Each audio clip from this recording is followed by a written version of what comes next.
Instagram, Twitter, Facebook యూజర్లకు కుమారి పేరు ఖచ్చితంగా తెలిసి ఉంటుంది. ఆమెను నెటిజన్స్ అంతా అభిమానంగా కుమారి ఆంటీ అని పిలుస్తూ ఉంటారు. ఆమె చేతి వంటకు హైదరాబాద్లో చాలా మంది అభిమానులు ఉన్నారు. కేబుల్ బ్రిడ్జ్ దగ్గరలోని ఐటీసీ కోహినూర్ హోటల్ రోడ్లో ఈవిడ ఫుడ్ పాయింట్ ఉంటుంది. సాధారణంగానే ఆవిడ సోషల్ మీడియాలో ఫేమస్. గత కొన్ని రోజులుగా మేమర్స్ పుణ్యమా అని మరింత వైరల్ అవుతోంది.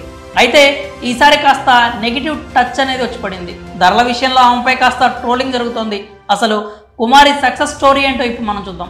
ఐటీసీ కోహినూర్ హోటల్ రోడ్లో ఫుడ్ స్ట్రీట్ ఉంటుందని దాదాపుగా హైదరాబాద్లో ఉండే అందరికీ తెలిసే ఉంటుంది. ఆ స్ట్రీట్లో ఒక్కసారైనా ఫుడ్ టేస్ట్ చేసే ఉంటారు. ఆ స్ట్రీట్లో ఫుడ్ ఎంత ఫేమస్, అక్కడ కుమారి కూడా అంతే ఫేమస్. మధ్యాహ్నం గడియారంలో 12 గంటలు కొట్టగానే అక్కడికి జనాలు గుమి కొడతారు. కుమారి ఫుడ్ తీసుకొని ఎప్పుడు వస్తారా అని ఎదురు చూస్తూ ఉంటారు.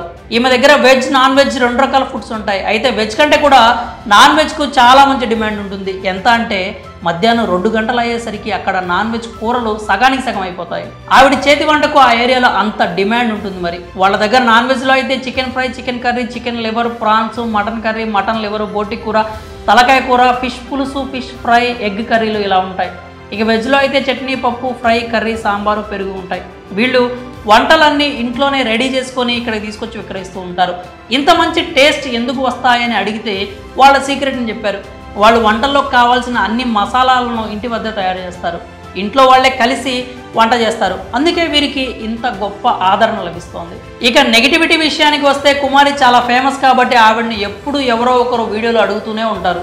ఆవిడ కూడా నవ్వుతూ వీడియోలో సమాధానాలు చెప్తూ ఉంటుంది. అలాగే ఒక వీడియో చేస్తున్న సమయంలో కర్రీస్కి సంబంధించినటువంటి ధరలను చెప్పుకొచ్చింది. ఒక కస్టమర్ బిల్లు 1000 రూపాయలు అయింది. అతన్ని పిలిచి మీది 1000 అయింది, 2 లివర్స్ ఎక్స్ట్రా అని చెప్పారు. ఇంకేముంది, మేమర్స్ అంతా వీడియోను ఆధారంగా చేసుకొని ట్రోల్ చేయడం స్టార్ట్ చేశారు. గతంతో పోలిస్తే ఆ ట్రోలింగ్ వీడియోలు బాగా వైరల్ అయ్యాయి. ఇక్కడ తెలుసుకోవాల్సిన విషయం ఏంటంటే ప్రస్తుతం మార్కెట్లో నాన్ వెజ్ ధరలు ఆకాశాన్ని అంటుతున్న విషయం తెలిసిందే.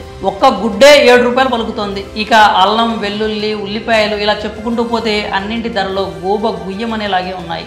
గతంలో ఎంత తక్కువ ధరకు అమ్మినా కూడా ఇప్పుడు మాత్రం స్ట్రీట్ ఫుడ్ వెండర్స్ అందరూ కూడా ధరలను పెంచేస్తున్నారు. శుచిగా ఆహారం కావాలంటే కాస్త ధర కూడా ఎక్కువగానే ఉంటుంది. ఈ ట్రోలింగ్, నెగిటివిటీని పక్కన పెడితే ఆవిడను ఒక విషయంలో మాత్రం మెచ్చుకోవాలి. ఎందుకంటే ఒక మహిళ తన కుటుంబ సహకారంతో ఇలాంటి ఒక బిజినెస్ని స్టార్ట్ చేయడమే కాకుండా ఇప్పుడు నెలకు లక్షల్లో సంపాదిస్తున్నారు. కుమారి నెల సంపాదన గురించి ఇప్పుడు ట్రోల్ చేసిన వాళ్లే గొప్పగా చెప్తున్నారు.